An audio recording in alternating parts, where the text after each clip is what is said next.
there today. I can put yours in there. Or if we have the same one. I'll have a different one. I'll have Berrylicious. Known stranger. Oh, we're on. Yeah, just thought we'd start because we're going to start a conversation. Yeah, that's right. We're going to start talking as we do as soon as we get together. As we do. So I'll just have this. I'll just put this in my cup. Yeah, you're the Berrylicious. I knew that was you. Thank you. I knew that was you. Now, I'm not apple pie. I know I look like apple pie, but I'm not apple pie. Apple pie's tasty. I'm going to go with Exotic Passion. Exotic Passion. My cup today is from a lovely friend of mine. She gave it to, it's got a saucer somewhere. I couldn't find the saucer. She gave it to me, Fabby. She gave it to me, it was not last Christmas, I don't think. I know, that smells nice. It smells so good. Berrylicious. Berrylicious Known Stranger. We had this the first time we chatted. Known Stranger. Oh my gosh, these are like real pieces of, this looks like it's got pineapple in it. It's delicious. Check out the check out the ingredients in the tea bag. I don't know if you can see that, but there you go. Beautiful. I'm going to pop. Mine is Exotic Passion, and yes, the brand is Known Stranger. We're testing these. Yeah, I put the water. Did you finish your cup story? Yeah, it was just from a friend, Fabiola. She gave it to me for Christmas. I think it was not. It was definitely wasn't last Christmas. It might have been the Christmas before. Just can't find the saucer. I'm sure that was the one she gave me. Yeah. I've got a few teacups. Have you got and your I tea bag commented in on it. Not yet. Oh, I'll hold it there because it's going to drop in. So I'll have to put the lid on to stop it from. So you've got a really cute little teapot here. And I do. And your cup as well. Is that Yeah. nice? Yeah, I think so. Yeah, this is very special. And in fact, this is the first time I have ever used this little teapot. There you go. This comes from England, and it comes from, what was the little town's name? All of those little towns in England are just so gorgeous, aren't they? You know, but I can't remember the actual name of this one. Somewhere in where Beatrix Potter was. I don't know. We'll have to. It'll come to me. Yeah. We'll Google it later. We'll have to Google it. Yeah. But yeah, they sell all these amazing little teapots in England because I guess it's tea country. Yeah. Let me see if I can take a photo if it tells me anything. There you go. It's pretty old. That would be maybe 30. Gosh, that makes you feel old. Hey, that would be about 30 years old, and I've never used it. It's a little retro toaster. Tea toaster, tea bag, with a tea bag. What tea did you end up having? I had the Exotic Passion. Exotic Passion. So that leaves us with apple pie. That will be interesting given the aroma coming from this Berrylicious and this Exotic Passion. So it says, this teapot is a novelty item designed to look like a retro toaster, often titled the Tea Toaster. It was produced by companies such as Ceramic Inspirations, formerly the Tea Pottery or Swineside Tea Pottery based in England. The lid resembles 2 slices of golden brown toast and it features a cream-coloured ceramic body with a chrome effect. So there you go. Nice. Doesn't really say where you got it where from. It came from. Yeah, but that's... Yeah. You can get lots. There's lots of sort of different ones in different colours. Well, there you go. That's a great idea for a souvenir because when we travel, we always struggle about if we're going to get a souvenir, you know, what are we going to get that's going to last? Well, there you go. You can get yourself a little teapot. And, you know, that's over 30 years, just over 30 years old, but it's still looks in very good nick. What about your cup? Is that special? Yep, my cup. Well, not really, but I have always, I'll fess up that I have always been a Christopher Vine fan. He does lots of designs, just like you've got your fashion designers. He is a designer, artwork on, I'll pull out some more in future episodes, but in dinnerware. So this is one of his designs. And again, I've had those for years and years, and I can honestly tell you I've probably only used it maybe a couple of times. Nice. Yeah.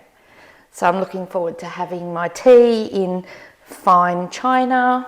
I know. We were just saying that when I went to Stanthorpe the other week, I was looking to buy like a teacup from that area, but I obviously didn't look in the right places because I couldn't find one. So I thought they might be easier to find, but they weren't. So I'll have to look harder when I go out and about. But yeah, that's cool. I love that little teapot toaster. Little teapot, yeah, toaster teapot. I've got a couple of others, so yeah, we'll just keep pulling things out and sharing them. That's right. All right, it's a beautiful day here, although I've got a jumper on today. It's a bit cooler inside than outside. The sun's beautiful today. Oh, look at that, it pours. Spilling as well, showing its age. There we go. It's not holding everything in, but that's good. The tea will be beautiful. Yes. It's very cute. It is very cute. What were we talking about? We were talking about... Lots of things. Stanthorpe. Well, Teacups. Stanthorpe, the teacup, but we were also talking about romanticising places, you know, that we go and visit as well, how nice it is. So if you've not been to Stanthorpe is... It's about, I'm going to say 3 hours west of the Gold Coast. Beautiful little town. But it's one of those places, it's cold in winter and it's hot in summer. But in winter it's nice to go there for a couple of nights, you know, have the fire going. But it's like romanticised. When you're out there you go, oh, wouldn't this be lovely? But I was saying, I don't know, I'm past waking up every morning into cold and having to get about my day while I'm cold. I like the warmth. And I was saying that that's why I came to the Gold Coast. I'm from Melbourne originally. One of the big drivers to move to the Gold Coast was the climate. You know, back then we had the campaign, beautiful one day, perfect the next, and I can honestly say it's pretty much been like that for over 30 years that I've been here. We get a bit. We do, well, I complain in winter. Some mornings it's a little bit cool, but you know, to be honest, we probably get 2 or 3 weeks in the year where it's what, you know, you might consider a winter's morning or a winter's day, but the rest of the time, cool nights, beautiful days. Yeah, definitely is beautiful one day, perfect the next. Great move. It was a great move for me. But yes, as we were saying, it doesn't matter whether it's country in, you know, rural Queensland or New South Wales or Victoria or overseas. There's a lot of people at the moment talking about moving for lots of reasons. As some of the reasons are, like Lisa said, it's the romantic side of things because we're not happy with a lot of things, but it's not that simple. No, I mean, you know, there is this. Yeah, it's interesting, and we sort of, you know, when Tracy and I talked about doing this, we talked about, we wanted to try and keep topics pretty, you know, not ragey or not, but there obviously are going to be things, and I think, you know, there is this sort of feeling at the moment in Australia anyway, and certainly that this is in my opinion, that you see is that, you know, people aren't happy with what's happening in this country for various reasons, depending on their, you know, age, their circumstances, where they live, all the things, and, you know, often the first thing that they're like, you know, I want to move out of the country. And I was saying, Paul, my husband and I, we had talked about it before I retired to see whether we wanted to maybe move to Asia, where it is cheaper. But, you know, we actually sat down and had a look at our own personal circumstances and our family. And we've got a couple of young grandchildren, and made the decision that, you know, the grass is always greener where you water it, not always greener on the other side of the fence. So we decided to water our own grass essentially, and to make sure that, you know, what we wanted to do, we set, you know, this didn't just happen in a few days or weeks, it's been, you know, a long time coming, but we decided that, yeah, we would prefer to live in our country, and yeah, make the most of it. I think, Lisa, you said when you were telling me that, you know, Australia is not that bad. So I'd like to I'd like you to flesh that out a little bit, because obviously a lot of people do think it's that bad at the moment, and I think it's in their opinion because they can see things taken away, they can see things that are out of their control. But what part of Australia not being that bad, in your opinion, is it? Look, I can only talk about from our own personal circumstances. So, like I said before, everyone will have their own things that are going on in their world, different ages. You know, our kids are grown up. You know, and maybe had we not had a couple of grandkids, it might have been an easier to move somewhere. So, you know, we've got that. So for me, family connection is pretty important. And as you know, Trace, our daughter lives overseas anyway, so I don't get to see her that often. And, but I think, I don't know that for us, at this end of our life, we are self-funded retirees.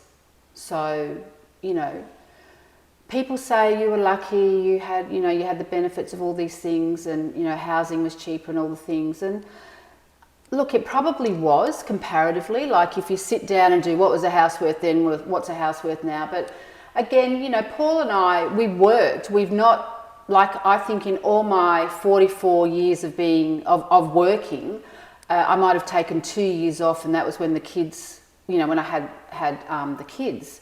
So we've always, both of us have always worked, and Paul at times has had to work away. So, you know, we've missed out on some time with him, and the kids missed out on some time with him when they were growing up. You know, and today people are making other choices. Like, you know, people are choosing to just have one parent at home and one parent at work, which normally means you're not going to make as much money as someone else. And, you know, you're not going to be able to do all the things that maybe you would like to do. But, you know, sometimes they're the sacrifices that people have to make or choose to make. You don't have to do anything. I'm a big believer in that, you know, choice is everything. I'm a big believer in making money, and I think I've often been criticised about talking about money a lot. I mean, I don't talk about it a lot, but, you know, I think money is important, not because of the money itself, but because it gives you the choices to do the things that you want to do in your life, no matter how old you are. And I think we live in a world right now, you know, where, again, my opinion, you might have a completely different view, and I would love to hear it, where we have ample opportunity for people to go out and do different things, and, you know, you've got access to all this stuff. So, you know, again, you've got to choose what you do with that, in my view. You choose what you want to do with, you know, social media, with the internet, with, you know, having 3 jobs or 1 job or 5 jobs or whatever job you take on, or how do you, you know, AI, you know, all the ways of making money these days. There's there's tons of them, and yes, there's scams and there's all sorts of things, but you have to work through that for you. I think that if, you know, it's easy when you're in a country, and Paul and I did do some research on what it might mean to live in an Asian country, and yep, food's cheaper, but for us, it's not always the type of food we like, you know. Accommodation is cheaper, but it's not always the place that we would like to stay in. You know, getting around some of those places is easier because you're all in, you know, Australia is pretty isolated. It costs a lot to travel, even within Australia, but outside of Australia. Healthcare, you've got to weigh up the healthcare. Overall, our healthcare system is not perfect, but it's not too bad. Overall, like, yes, it's still, you know, it's not, I don't know where the perfect healthcare system is in the world, but ours isn't too bad. So we had to weigh up that sort of stuff as we're getting older, you know, the banking stuff, how we access healthcare, how we access, you know, banking and money and all that sort of stuff. And, you know, I'm also, and this might be controversial for people, but I also feel like there is such this big thing right now for some people in Australia, where immigration is a big thing for them. They don't like it, which is neither here nor there for me. That's their, their view. But are then saying, I want to go and live overseas. And I sort of like, what? Well, how does that work? You don't want people to come and live in Australia, but you're happy to go to another country and go over there. Again, people can make choices. And they could be the same people, or they could be different people. Absolutely. But these are some of the things that I'm sort of, I guess, almost struggling with, where exactly like you said, that there has been a really big play in media around immigration and anti-immigration. We all know why we bring people in. Have we always brought the right people in? Probably not, because we can see it still, if we're bringing in all these people yet we still have skill shortages, then we're not bringing the right people in. But there's a couple of things with all of that, because like you said, when people are saying, well, they're all coming in, so I want to run away.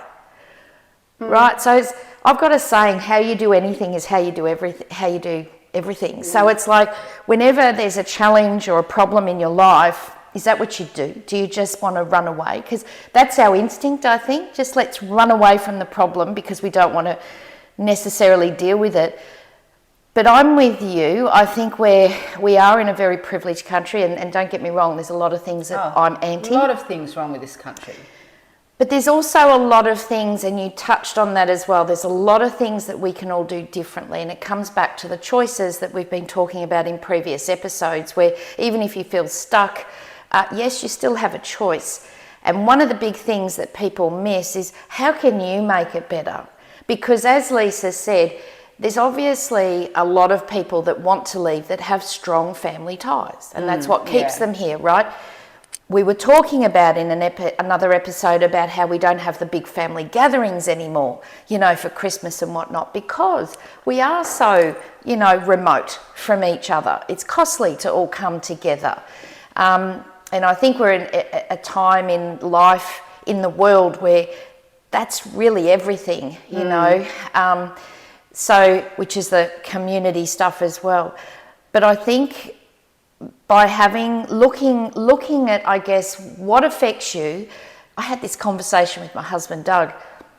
If all of the new laws, for example, if they don't affect you, if you haven't got investment property or you're not looking at getting investment property, how does the capital gains and the negative gearing affect you? Or if you haven't got other, assets, right, where it might affect you.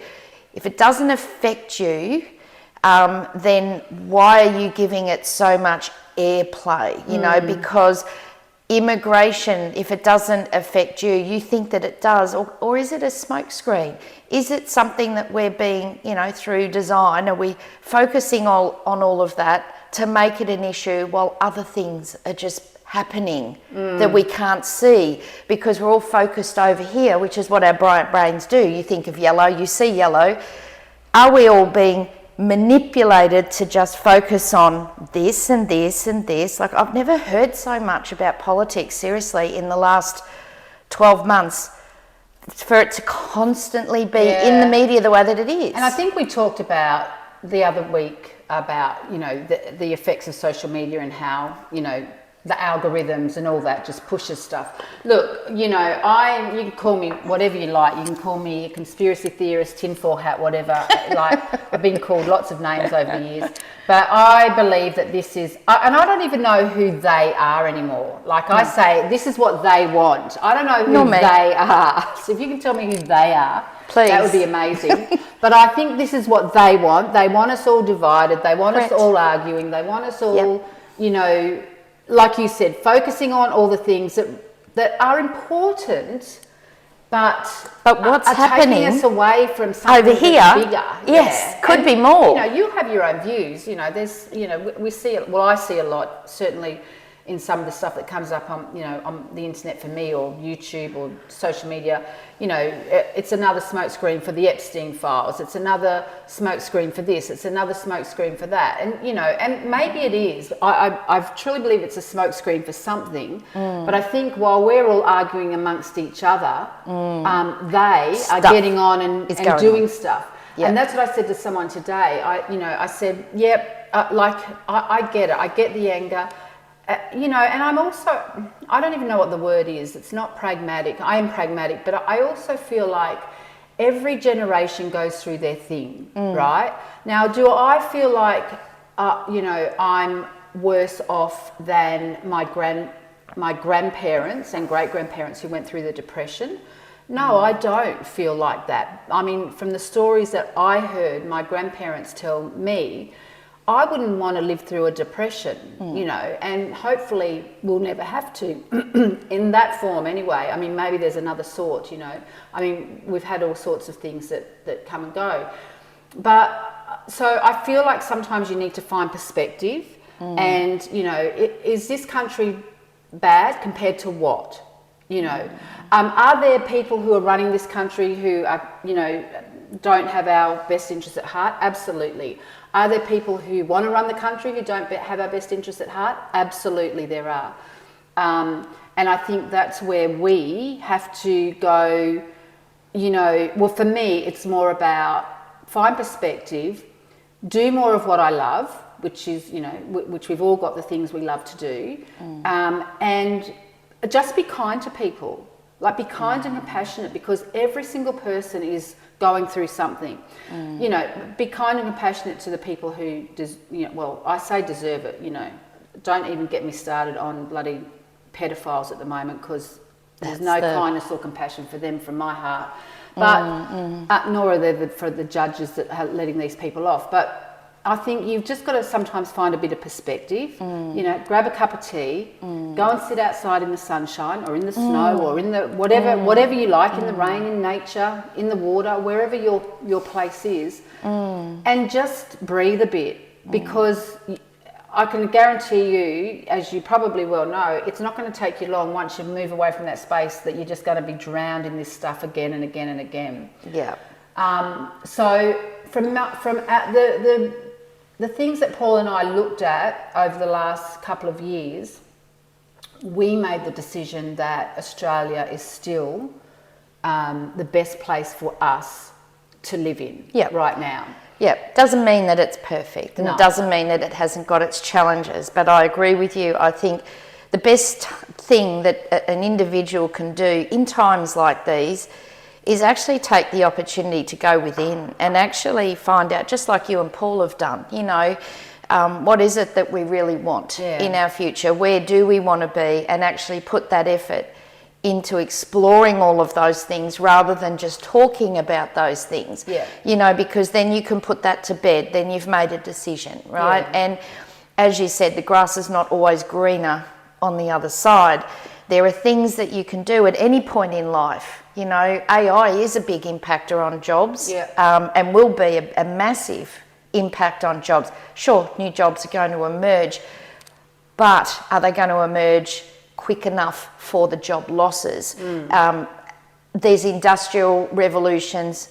There's been, you know, this is our fourth, you know, and the thing about this revolution is that it's not only the speed of it, that's the fastest revolution ever, it's also the revolution that's attracted the most capital expenditure of any revolution. So yes, there are challenges and concerns there, but there are also ways that you can, I guess, adapt, change what you're doing, so that if you think you're going to get affected or you know, wiped out, impacted by AI, look at that and look at ways that you can potentially bulletproof yourself, or, you know, change things up. Lisa and I are both in online businesses, you know. But that's always been the case. Like you said, this is, you know, the fourth revolution or whatever we've had, you know.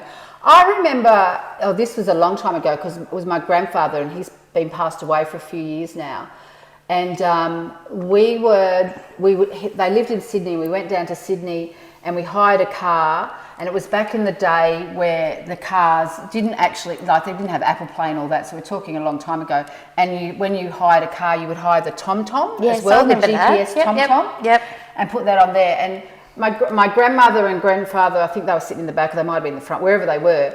And, you know, we were going to wherever we were going to, and the woman's voice came up and gave us directions to somewhere. And my grandfather was like floored. He was like, how does that work? Like, you know, so for things, we forget that there are people older than us and people older than you who have had to reimagine their own lives. I mean, again, my grandmother's car, this again was years ago because she's been passed away. She passed away in 2010, so it was probably 5 or 6 years before that.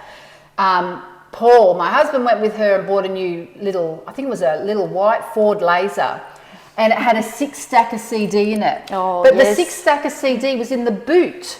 Right. So it wasn't in the car. So you'd put your CDs in, stack them 6, you know, and then you'd go in the car and I don't know, all the electrical, you know, but to them, well, even to me, that was like, my God, that's amazing. My poor grandfather couldn't work out how you didn't turn the CD over to the other side like you do an old record, right? So I think sometimes we forget, yes, the pace is different. And, you know, Tracy, you and I both have adult children, and we would have had, I know I had concerns when my kids were small about some of the changes that we were seeing then. And that was the advent of the internet, you know, like computer games like Nintendos and all those things were coming through, CDs, you know, MySpace, all these things, which for some of you might be like, they were nothing. For us as parents, if you're a parent of a young child now, we would have maybe the similar or same concerns that you have now about AI and, you know, what your kids' future is going to look like. We have the same concerns when our kids were smaller as well. Yeah. So I think that's the point about finding perspective, is that the world is going to continue to change whether we like it or not. Yeah. We're not going to like some of the changes that happen. We're not going to like some of the things that happen in our own country, in our own backyard, to us or to our families. But you have to find a way, and I think you touched on it, Trace. For me, one of the things that we have done really well is find community in different ways, in different places. And, you know, community comes up in different shapes and forms. It is in the form of schools, workplaces, friendships, you know, sporting groups, you know, university. There's all these places, but you sometimes have to make the effort to tap in to that community, to be part of it. And then, you know, I'm a big believer, I like to surround myself with people who have different views to me, as well as similar views as my own, because I think that for me that's important for me to challenge my own thinking, or to have other people challenge my own thinking in a respectful way. And I think you can find that in different community groups. So yeah, I think community is vitally important wherever you live in this world. Might be harder for some people who are, you know, out in the middle of whoop whoop, but yeah, community is important. Yeah, 100%.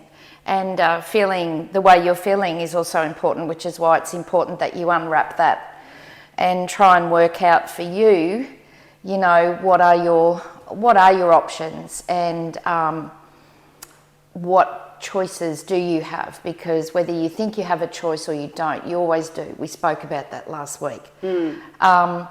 And I think that a lot of the change is change that doesn't matter how we vote, doesn't matter whether we march. We're not going to change it. We're not going to change it. No, but it's if you want to march, it's march. Exactly. It doesn't mean that you don't show your objection. Big believer in voting. You know, if that's, we all should know, vote. Well, particularly now, you know, Yeah, like if you don't vote, vote. for whoever you like. Make sure you review whoever's policies, you know, and don't just vote because you've always voted Labor or Liberal, or, you know, look at everything objectively and vote accordingly, particularly if you're feeling this way. But that's where you do get that chance, and that's what, in 2 years' time, I think, roughly, let's say 18 months to 2 years' time. I think it's got to be done by the end of 2020, maybe 2028. Anyway, the next year or two. So we've got time to sort of work out who that's going to be, who's going to be our vote. But there are some things that, you know, a lot of the energy stuff is out of our control, what they're doing. You know, it doesn't matter if we march. Don't waste your time. They're going to do it, you know, and I've seen people actually get sick over stuff like this because they're so passionate about it. So that's what I mean. It's like, so if the marching, the advocating and all of that is not working, what else can you do in order to, I guess, be able to in some way impact whatever that is you're passionate about? I know. You know? But you might be like me, I get passionate about a different thing every week. There's always something that's pissing me off every week, and I think, what can I do about that? And sometimes I know I can't do anything about it. At the minute, my thing is, like I spoke about before, is about, I'm very passionate about bringing awareness, like many people are, to the abhorrent crime of pedophilia in this country at the moment, and the fact that too many people are getting away with it for too long, and the justice system is just not adequate. So that annoys me. But then the other thing that I'm on is about, trying to reduce the amount of pesticides in my home and plastics. The sort of extremes, but which is my point. There are things that we can individually do. Yeah.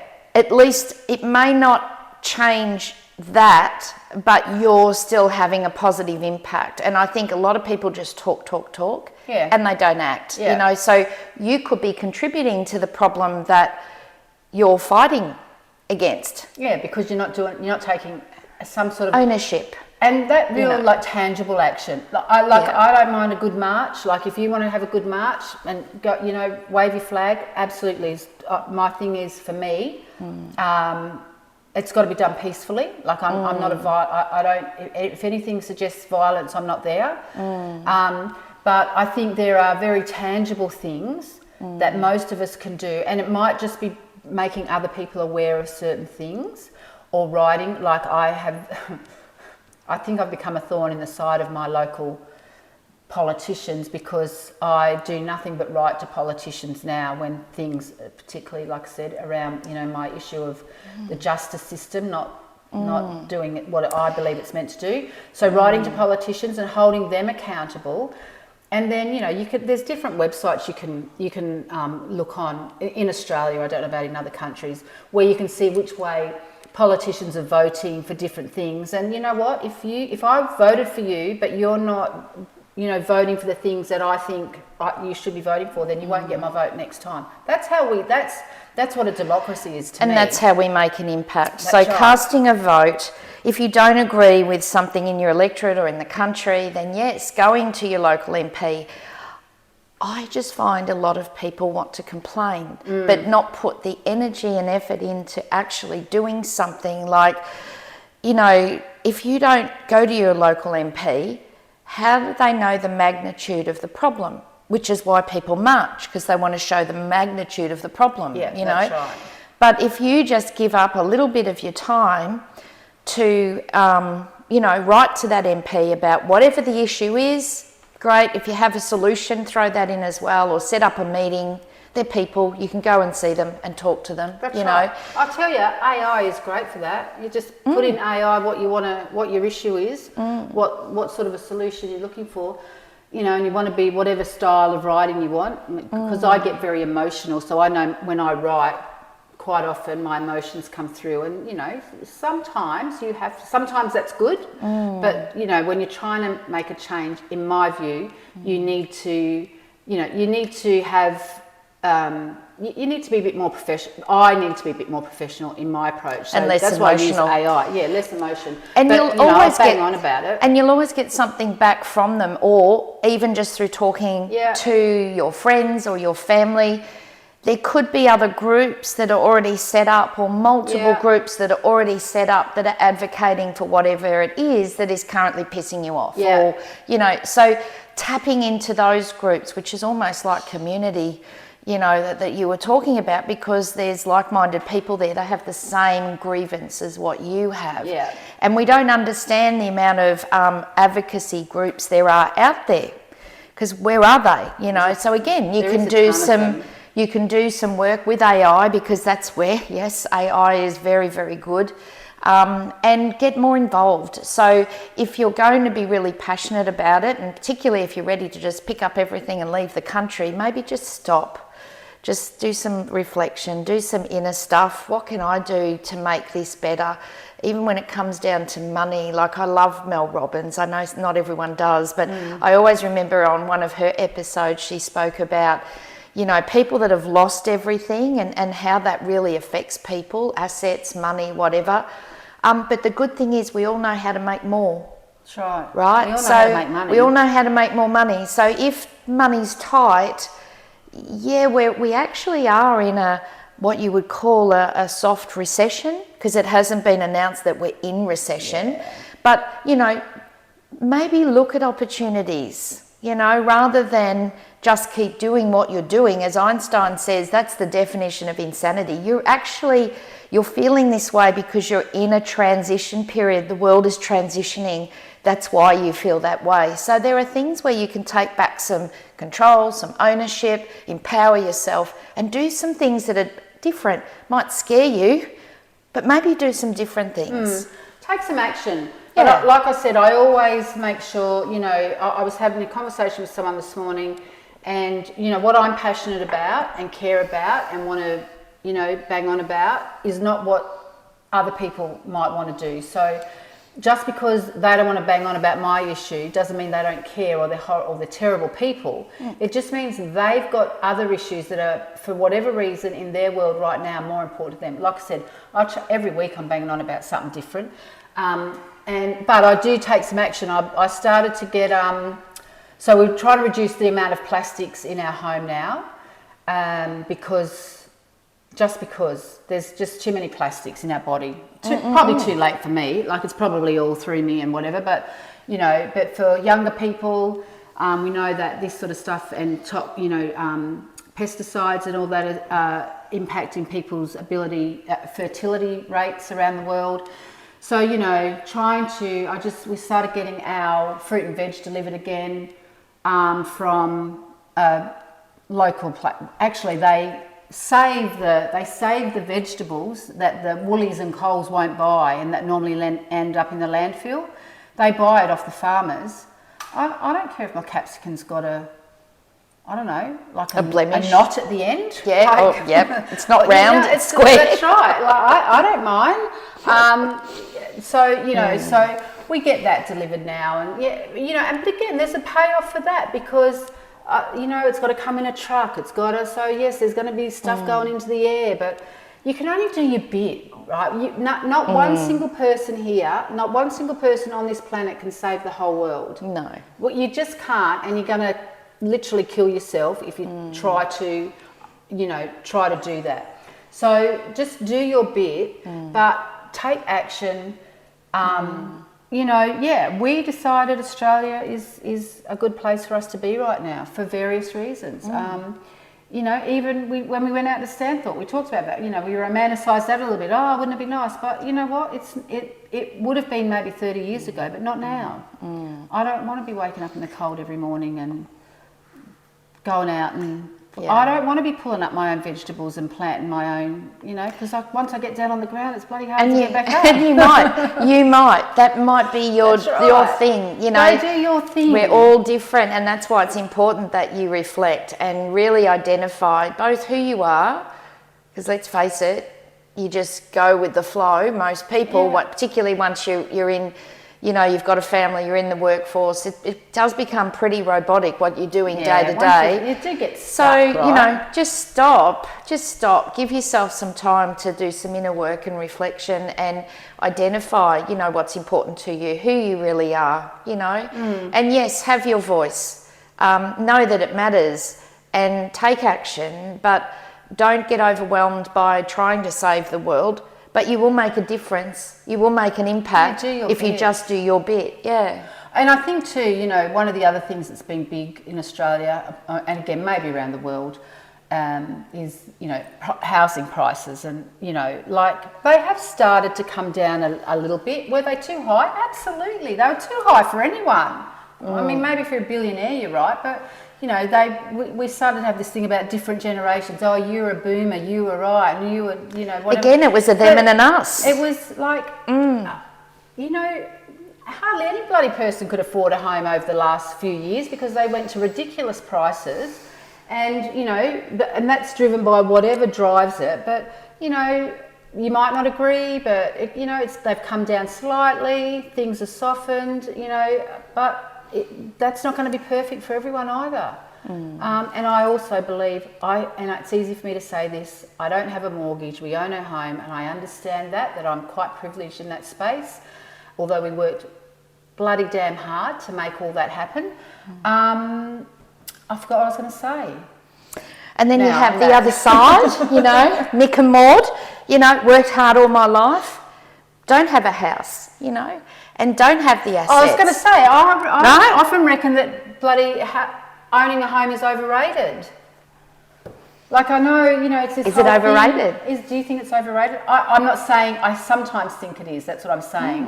I mean, I don't have to worry about that now. Again, One thing I do know, and I'm sure everyone watching will agree, is as much as money is detested by a lot of people because it does generate greed, at the same time, you need money to be safe, to be happy, because people think it doesn't bring, there's a saying, money doesn't buy happiness, but I'm happy if I've got money to pay my bills. That's right. But if I don't have money to pay my bills, I'm not happy, right? I've seen, and as have you, Trace, we've seen in our careers the other side, and maybe you're on that side, I'm not sure, and we do have a lot of compassion, believe me, for people who do not have enough money to do the things that they need to do, because we have seen it in the work that we've done over the years, where, people absolutely said to me, money can't buy you happiness, and I said, well, you tell that to the person that's living in their car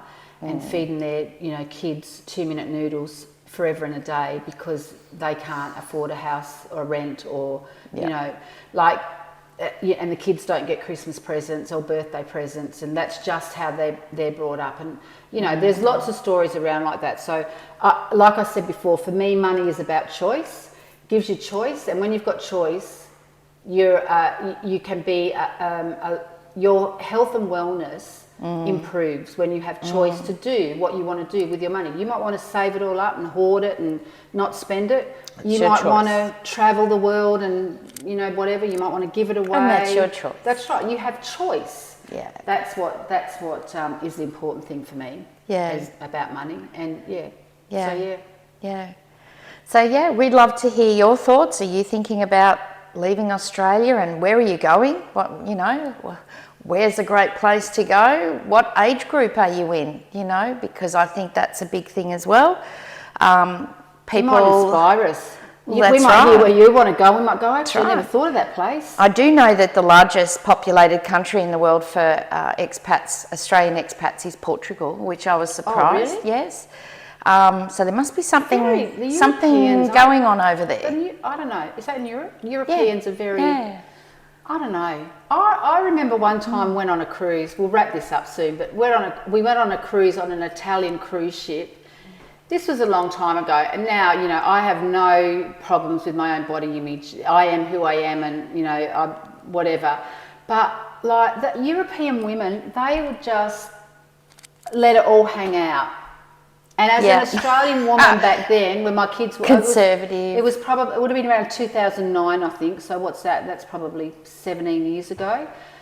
We're a bit more modest. That's how we've been conditioned, by the way, to be modest. But they were like, and I was like, oh my God.